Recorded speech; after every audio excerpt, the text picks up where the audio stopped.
मंदिर मानकरू सरकार अधिकार हटिबा और गोरक्षक विचारधारा को कड़ाकड़ी भावे पालन करा जाओ बोली वक्तव्य रखिथिले राहामा स्थित शिशु मंदिर परिसर में आयोजित हिंदू एकता मंच सभारे उपस्थित अतिथिवृंद। जगतसिंहपुर जिलार कोजंग ब्लॉक अधीन राहामा शिशु मंदिर ठारे जिला संयोजिका स्नेहमयी आचार्य तत्वावधान में आयोजन करा जायछि हिंदू एकता मंचर जिला स्तरीय सचेतन सभा। एही सभारे मुख्य अतिथि भावे जोग देइथिले अणाकार आश्रमर अध्यक्ष स्वामी श्रुति सागर महाराज जी। मुख्य वक्ता भावे प्रदीप कुमार जेना महोदय जोग देइथिबा बेले सम्मानित अतिथि थिले सन्यासिनी माता अरुंधती एडवोकेट गति कृष्ण सतपथी उत्कल साहित्य संगठनर संपादक आदित्य प्रताप धल सह संयोजक सुरेन्द्र महंती शास्त्रविद पंडित सुशांत सतपथी चंद्रकांत नायक ब्रजकिशोर जेना गदाधर महारणा डॉक्टर अक्षय मिश्र डॉक्टर प्रभात साहू अध्यापक निरंजन सामल एडवोकेट रजत कांति मिश्र एही सभारे सभापतित्व करथिले गोलेख चंद्र पले मंच परिचालना करथिले पंडित सिद्धेश्वर पंडा। सभा प्रारंभ रे समस्त अतिथि माने प्रदीप प्रज्वलन करिबा परे सभा कार्य आरंभ करा जायथिला।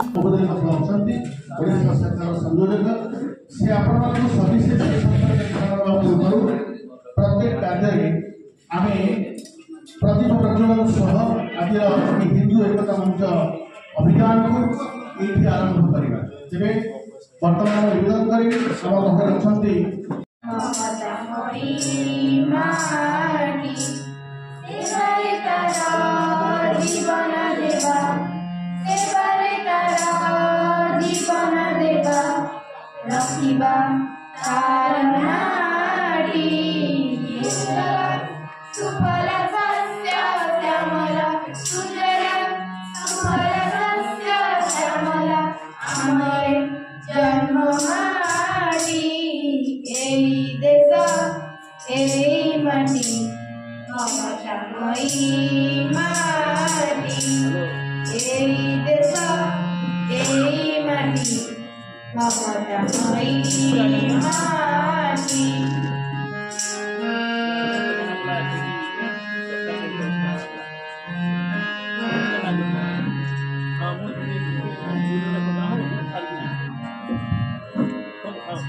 आरंभ होइथिला से तंकर अभिमुख्य भाषण से कथा स्पष्ट करिवे।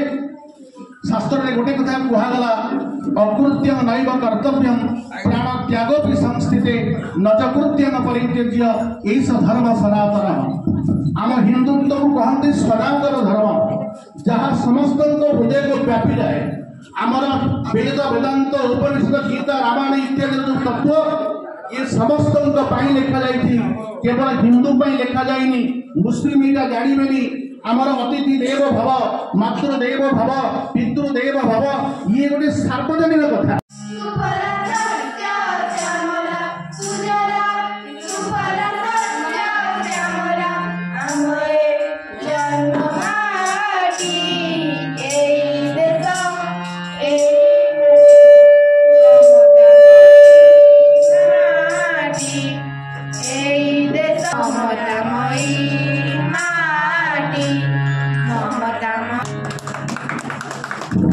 धन्यवाद कोनी कोनी जी माने एटी सुंदर भाव में प्रारंभिक संगीत परिवेषण करिसंती। एबे निवेदन करिबा समस्त अतिथिवृंद मुझको प्रणाम करुछि। प्रथमे मंच आगरे बसिथिबा समस्त महानुभाव को मध्य मु प्रणाम करुछि।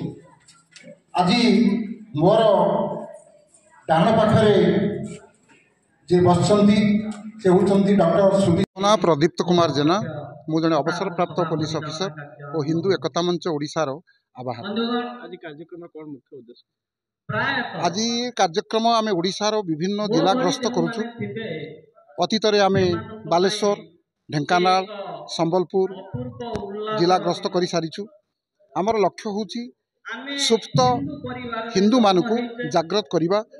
भारत वर्ष ओडिशा रे जिते हिंदू संगठन अछंती समस्त को एकजुट करवा गोटे मंच को आनिबा और हिंदू मानकर जो मौलिक समस्या रही से समस्या को सरकार निकट में उत्थापन करी आमर समस्या को समाधान करवा। मुख्य उद्देश्य होची सरकार जो मंदिर नियंत्रण करुछंती हिंदू मंदिर नियंत्रण करुछंती सही मंदिर नियंत्रण मुक्त करंतु। ओडिशा रे गोटे गो सुरक्षा आईन सशक्त गो सुरक्षा आईन पारित हो ओ भारत वर्षर जो जनसंख्या नियंत्रण पाई गोटे बिल आसु ओ आमर जो आर्टिकल 25 रु 30 अच्छी संविधान धारा 25 रु 30 ता संशोधित हो इक्वाल राइट्स समस्त को गोटे समान सुजोग अधिकार दि जाऊ ये हूँ आम राय। अध्यक्ष कणाकार आश्रम पथुरिया एवं धर्मजागरण समन्वय राज्य दायित्व अच्छी निश्चिंत पड़ो।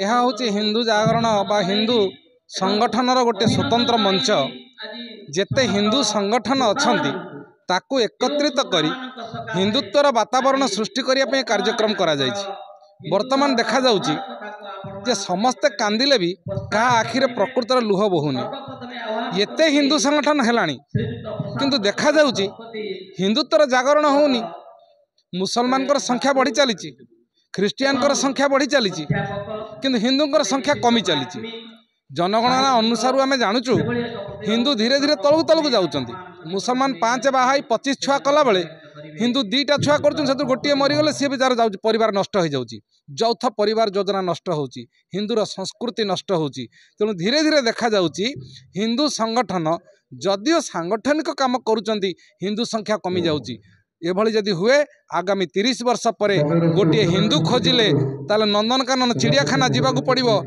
आमर अतीत भविष्य जो मैंने आसवे पुओ नाती मैंने से जेज मैंने देखेबे आम पूर्वपुरुष ये थिले तेणु हिंदू जदि रही ताले मंदिर कौटी रही बाबाजी कौटी रे मठ कौटी तेणु हिंदू मानकर संख्या बढ़िया दरकार हिंदुत्व बढ़िया दरकार जदि हिंदुत्व न बढ़ो तेल राष्ट्रीयत्व रही जोटी हिंदू से भारत वर्ष हिंदू ना तो भारत ना। आज खलिस्तान आंदोलन देखंतु आज देखंतु इज्राएल किभली घटना होउची आज भारत वर्ष मिजोराम मेघालय नागालैंड देखंतु गेट आउट्स इंडियन डक्स ये कह जाउची तेणु भारत में जब भारत कुकुर को बाहर करने आम भारतीय मैंने कहे तार प्रभाव हूँ अणहिंदू मानकर जो ख्रीस्टियान बढ़िले से हिंदुत्व नष्ट होची तेणु जो मुसलमान बढ़िले से खलिस्तान आंदोलन होची तेणु आप देखु बर्तमान धीरे धीरे अनुप्रवेशकारी अन्य देश आसुंच मुसलमान संख्या बढ़ी जाऊँगी तेणु हिंदुत्व को बंचेवा राष्ट्र को बंचेवा डायरेक्ट सीधा सड़क काम करवा ईट का जवाब गोली में देना होगा ताहले हिंदुत्व बंचे। जगन्नाथ मो श्रीमती स्नेहमयी आचार्य अध्यक्ष व्यास फाउंडेशन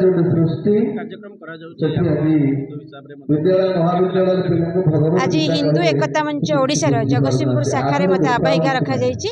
आज आम कि आध्यात्मिक चिंताधारी लोक मानक आम डाकिचु जदि हिंदुत्वटा एक रोचे ताहले आम भावु जे सब जगह विलक्षण लक्षण में परिणत हो पार। आज जो मैंने आसकर प्रथम लक्ष्य हूँ गो सुरक्षा आमर कथार अच्छी गो सेवा ना गुरु सेवा जदि आम गो सेवा करी गुरु को पाई पारुचे भगवान को पाई पारुचे ताहले से जो लक्ष्य रखी आमर जो एम ऑब्जेक्ट अच्छी आम से एम ऑब्जेक्ट शेष में पहुँची पारिबा। आम भितर हिंदुत्व मानक भितर एकता रहिबा दरकार एकता ही बड़ यह समस्ते कहते आम खाली जगतसिंहपुर जिला नुहे सारा ओडिशार 30 जिला को आम टच करूँ आमर आशा विश्वास अच्छी आम 30टा जिले में आम हिंदू एकता मंच को एकत्रित करूँ एवं आम भितर जो प्रकार भेदभाव रही आम ताकू दूर करूँ एवं मुस्लिम आउ ख्रीस्टियान धर्म ग्रहण करुँच जो मैंने आम हिंदू लोक मान मोटिवेट करुँच से जगतसिंहपुर शरद कुमार दास रिपोर्ट न्यूज उपांत ओडिशा।